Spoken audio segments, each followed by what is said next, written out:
उसने अपनी जमीन पर महाजन से रुपये उधार लिए थे, पर फसल बर्बाद होने के कारण वो रुपये वापस नहीं दे पा रहा था। कर्ज चुकाने के लिए उसने अपने बैल तक बेच दिए थे। भैया, मैंने अपने बैलों को बच्चों की तरह रखा है, इनका अच्छे से ध्यान रखना।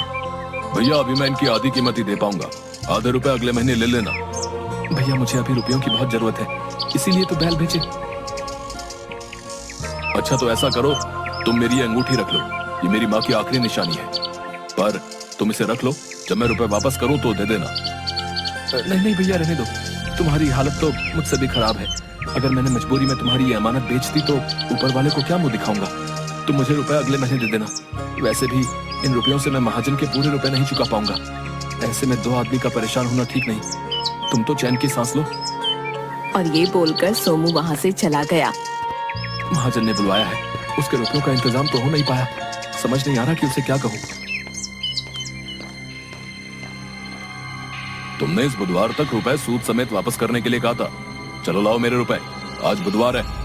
आप तो जानते हैं इस बार मेरी बेमौसम की बरसात के कारण फसल बर्बाद हो गई है, इसलिए मैं रुपयों का इंतजाम नहीं कर पाया। अभी बस इतना ही है मेरे पास। बस 2000? अभी तो पूरे 5000 बाकी है। मुझे मेरे रुपए हर हाल में चाहिए, समझे? मुझे थोड़ा समय और दे दो। आप तो जानते हो कि मेरे इतने बुरे दिन पहले कभी नहीं आए। ठीक है, तुम आदमी अच्छे हो तो तुमको 1 सप्ताह और दे देता हूँ, पर अगर इस बार भी मेरे रुपए नहीं दिए तो ठीक नहीं होगा। सोमू हाँ में सिर हिलाकर वहाँ से चला गया और बिल्कुल उदास मन से अपने घर की तरफ चलता गया। 4 दिन बाद सोमू के घर पर उसकी पत्नी आंगन में लगे नल के नीचे बर्तन साफ करते हुए। तुम सुनो, क्या सोमू का घर यही है? बाहर बुलाओ उसे। जी हाँ, ये उन्हीं का घर है। क्या बात हो गई? आप लोग कौन हैं? हम महाजन के आदमी हैं, समझी? बोल देना अपने बिरजुआ को कि 3 दिन दिए हैं महाजन ने, पैसे लौटा दे या अपनी जमीन और घर, समझी ना? उसके बाद बेचारी उदास मन से सोमू का इंतजार करने लगी। कुछ देर में सोमू घर आया। सुनिए, महाजन का आदमी आया था, कहकर गया है कि अगर 3 दिन में रुपये वापस नहीं किए तो महाजन जमीन और घर पर कब्जा कर लेगा। 3 दिन में रुपए? यहाँ तो खाने के लाले पड़े हैं। सुनिए, आप उस आदमी से रुपये वापस मांग लो जिसे पिछले साल दिए थे। नहीं, शमशेर से किस मुंह से रुपए वापस मांगू? उस आदमी ने अनजान होकर भी मुझे बीमारी में अपने घर में रखा, मेरी सेवा की, ध्यान रखा। वो नहीं होता तो शायद आज मैं तुम्हारे सामने नहीं होता। तुम्हें पता भी नहीं चलता मेरे साथ क्या हुआ है। उसे रुपयों की जरूरत थी और मेरे पास थे तो दे दिए। पर उसने खुद ही कहा था ना कि 1 साल बाद वापस देगा। आप अभी ले आइए, फिर जब आपके पास हो तो देखिए, एक बार मांगने में क्या हर्ज है। ठीक है, मैं कोशिश करता हूँ, पर अगर नहीं देगा तो जबरदस्ती नहीं करूँगा। सोमू दूसरे गांव में शमशेर के घर के लिए निकल पड़ा और कुछ देर चलने के बाद वहां जा पहुंचा। सोमू ने शमशेर के घर पहुंचकर दरवाजा खटखटाया। हाँ भैया, बोलो, क्या बात है? कुछ मांगने आए हो तो बाद में आना, अभी मेरे पास बहुत काम है। उसने जोर से दरवाजा बंद कर दिया। मैं इस औरत को भिखारी लग रहा हूँ। हे राम, मेरी हालत ऐसी हो गई है। फिर उसने खुद को देखा। हे राम, कुर्ता फट गया है। फिर उसने दोनों हाथों से कुर्ते को थोड़ा नीचे किया। दोबारा दरवाजा खटखटाता हूँ। अरे, तुम फिर आ गए। तुम लोग भी ना बिल्कुल चैन नहीं लेने देते। पर वो क्या? अब रुको यहीं। औरत अंदर चली गई। अरे, ये तो कुछ सुन ही नहीं रही। औरत एक रोटी लेकर आई। ये लो, अभी सब्जी नहीं है तो प्याज के साथ खा लेना, और हाँ, अब पैसे मत मांगना, रोटी दे रही हूँ, चुपचाप ले लो।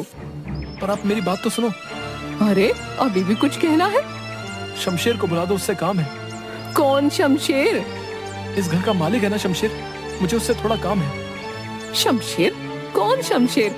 इस घर के मालिक मेरे पति रमानाथ हैं, समझे? मैं पिछले साल शमशेर के साथ इस घर में पूरे 15 दिन रहा था। ओ भिखारी, तुम पिछले साल की बात कर रहे हो रे? मेरे ब्याह को 10 साल हो गए हैं। मैं 10 साल से यहाँ रह रही हूँ। मेरे पति जन्म से। ये घर उनके पुरखों का है, पुरखों का, समझे? और मैं शमशेर के साथ इसी घर में था। तुम भिखारी होकर मेरा घर हड़पना चाहते हो? देखो, सीधे सीधे यहाँ से निकल लो, वरना ठीक नहीं होगा। मेरी बात तो सुनो। चलो चलो, निकलो यहाँ से। अगली बार दरवाजा खटखटाया तो मार खाओगे। औरत ने उसके मुंह पर दरवाजा बंद कर दिया।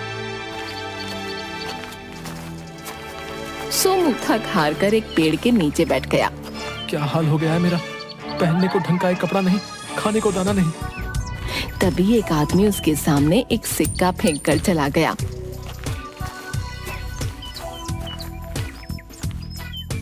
शायद सच्ची में मैं भिखारी लग रहा हूँ। तभी उसकी नजर सामने एक घर के आंगन में घड़े बनाते कुम्हार पर पड़ी। उसे देखकर सोमू कुछ याद करने लगा। सोमू सड़क पर चक्कर खाकर गिर गया। उसे बहुत चोट लगी और खून बहने लगा। तभी वहाँ शमशेर आ गया। ए भैया संभल कर, लो मेरा हाथ पकड़ो। शमशेर ने उसे सहारा देकर खड़ा किया और घर ले गया। तुम तो चलने की हालत में नहीं हो, तुम्हें तो बहुत तेज बुखार भी है। ऐसा करो, कुछ दिन यहीं मेरे साथ इस घर में रहो, जब अच्छे हो जाओ तो चले जाना। सोमू खड़े होने की कोशिश करता है पर गिर गया। अरे रे भैया संभल कर, कहीं ऐसा ना हो कि जिंदगी भर ना चल पाओ। ना ना ऐसा मत बोलो। तो आराम करो। शमशेर ने उसकी बहुत सेवा की। सोमू अब थोड़ा बहुत चलने लगा। यहाँ भीतर पड़े पड़े जी घबराने लगा है, थोड़ा बाहर हो आऊं। अकेले कहीं चक्कर खा के गिर ना पड़ो, अभी भी बहुत कमजोर लग रहे हो। चलो मैं भी चलता हूँ। दोनों घर से बाहर निकले तो सामने वाले घर में घड़े बनाते हुए कुम्हार ने आवाज दी। ए भैया कहाँ जा रहे हो? तुम तो जब से आए हो घर में ही कैद हो, बाहर ही नहीं निकलते। दोनों उसके पास जाते हैं। भैया तबीयत ठीक नहीं है, इतने दिनों से कोई आज जाकर बुखार उतरा है। एकदम मुरझाए लग रहे हो। तभी मैं सोचूं पड़ोस में नया आदमी आया और कोई बातचीत नहीं।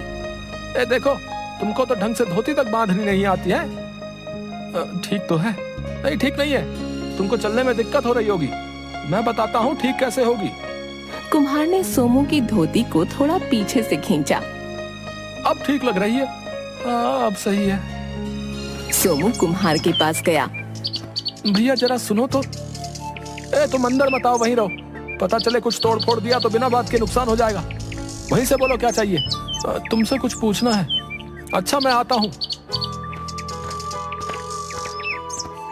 बोलो क्या बात है। भैया मुझको पहचाना नहीं तो कौन हो तुम?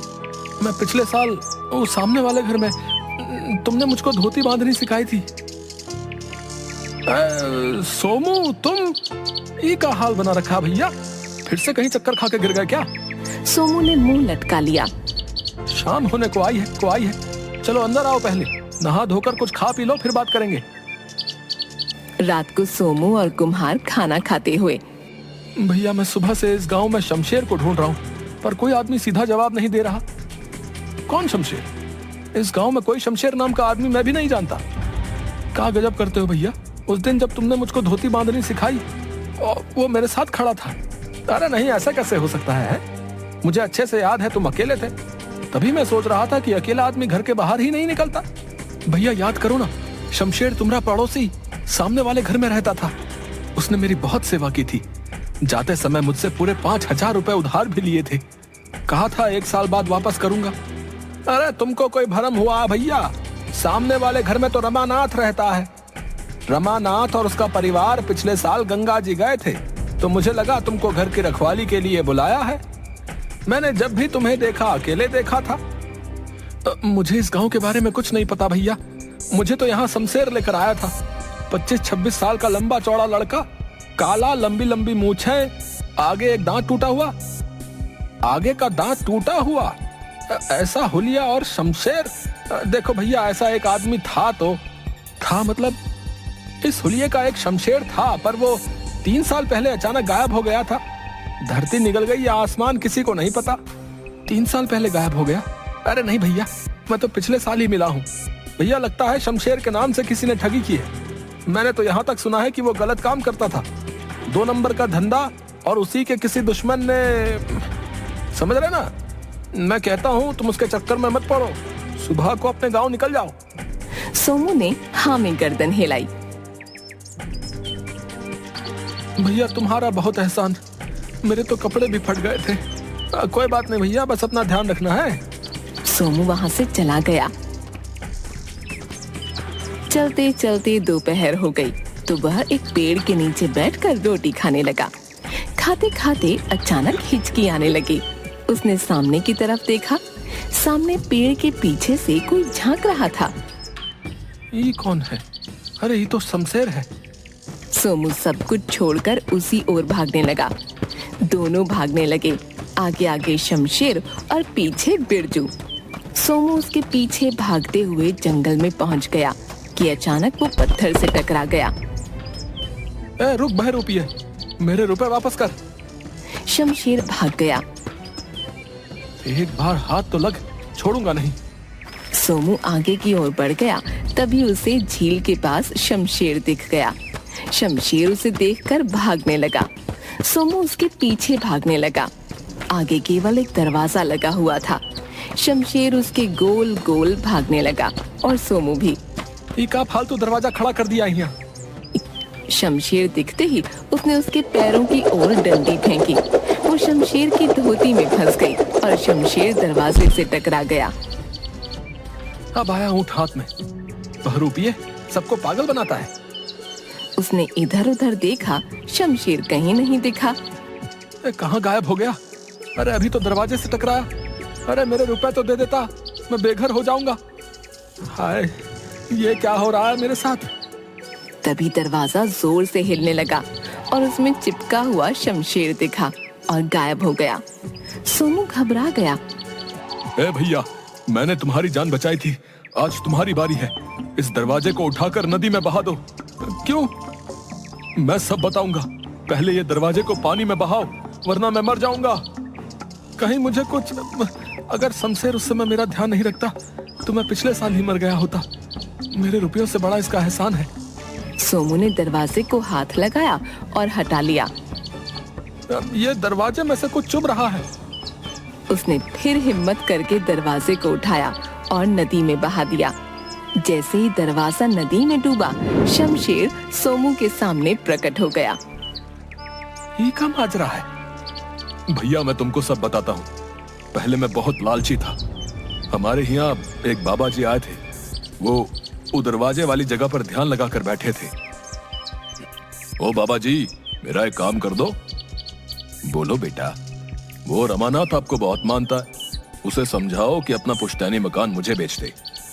बेटा, मैं सन्यासी हूँ, इन सांसारिक कामों में नहीं पड़ता। देखो बाबा, मुझे वो घर हर कीमत पर चाहिए। मैं उसके साथ जोर जबरदस्ती नहीं कर सकता, क्योंकि पूरा गांव उसके साथ है। वो आपका कहा नहीं टालता, तो ये काम आपको करना पड़ेगा। वरना क्या? जहां बैठे हो वहां से कभी उठ नहीं पाओगे। आप मुझे जानते नहीं हो। बेटा, तुम स्वार्थ में अंधे हो गए हो, सुधर जाओ। अरे मुझे सुधरने को कहता है? कहकर उसने बाबा को पकड़ना चाहा, परंतु बाबा ने एक फूंक मारी और शमशेर दरवाजे में परिवर्तित हो गया। अरे ये क्या हो गया? मेरा दम घुट रहा है। बाबा, बाबा, बाबा माफी, बाबा, बाबा माफी। तुम्हारे पाप का घड़ा भर गया है। माफी इतनी आसानी से नहीं मिलती। माफ कर दो बाबा, माफ कर दो। ठीक है, आ जाओ बाहर। शमशेर दरवाजे से प्रकट हो गया। तुम श्रापित हो, अब से तुम अदृश्य हो, कोई तुम्हें देख नहीं पाएगा। बाबा कृपा करो, मुझे वापस पहले जैसा कर दो। मैं कभी कोई गलत काम नहीं करूंगा। तुम्हारी माफी का एक ही उपाय है। एक ऐसा आदमी जो इस गांव का ना हो, निर्बल हो, लेकिन दिल का सच्चा हो। यदि उसे तुम्हारी जरूरत होगी तो तुम केवल उसे दिखने लगोगे। तुम्हारे सच्चे मन से की गई सेवा से यदि वो स्वस्थ हो जाए और 1 साल बाद वो इस दरवाजे को उठाकर नदी में बहाए, तो तुम फिर से पहले जैसे हो जाओगे। ऐसा तो पहले कभी सुना नहीं। जब मैं तुम्हें दिखने लगा तो मैं समझ गया कि तुम ही वो आदमी हो, पर मैं तब तुम्हें ये सब नहीं बता सकता था। इसलिए तुमसे रुपए उधार लिए कि तुम 1 साल बाद इसी बहाने वापस आ जाओ। तुम बहुत होशियार आदमी हो, गायब होकर वापस इस दुनिया में आ गए। शमशेर ने वहीं मिट्टी में गड्ढा खोदकर एक डिब्बा निकाला। ये लो तुम्हारे रुपए, जैसे दिए थे वैसे ही हैं। सूद मैं बाद में दे दूंगा। नाना भैया, मेरा काम इन्हीं रुपयों से हो जाएगा। देखो, आज फिर तुमने मेरी मदद कर दी। तुम बहरूपिये नहीं हो। भैया, तुमने तो मेरी जिंदगी वापस की है। अब मैं भी तुम्हारी तरह सच्चा आदमी